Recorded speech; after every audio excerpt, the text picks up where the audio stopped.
मुख्यमंत्री अजीत पवार के बयान से महाराष्ट्र और कर्नाटक सरकार में जुबानी जंग तेज हो गई है।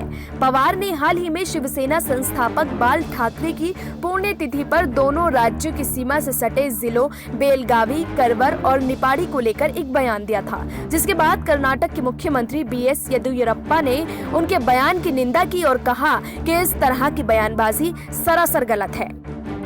सीएम बीएस येदियुरप्पा ने कहा, मैं महाराष्ट्र के उप मुख्यमंत्री अजीत पवार के बयान की निंदा करता हूं। दुनिया जानती है कि महाजन समिति की रिपोर्ट में अंततः क्या फैसला हुआ था। इस तरह की बयानबाजी गलत है।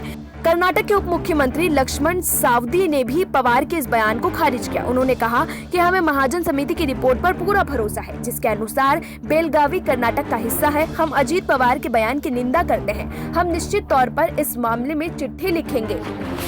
मीडिया रिपोर्ट्स के अनुसार अजीत पवार ने बाला साहेब ठाकरे को याद करते हुए कहा था, महाराष्ट्र के महान नेतृत्व को मेरी ओर से विनम्र श्रद्धांजलि।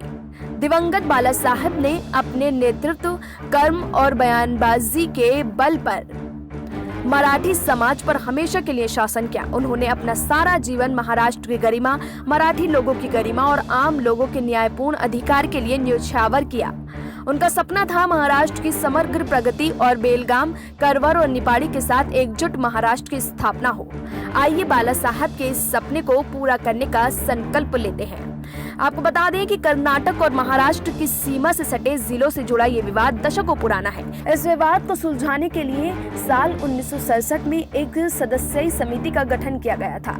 सुप्रीम कोर्ट के पूर्व न्यायाधीश मेहरचंद महाजन के इस कमेटी के सदस्य थे। 1972 में संसद में पेश की गई अपनी रिपोर्ट में महाजन ने महाराष्ट्र के उस दावे को खारिज कर दिया था, जिसमें राज्य ने बेलगाम को अपना हिस्सा बताया था। कर्नाटक विधानसभा का सत्र बेलगावी में भी आयोजित किया जाता है।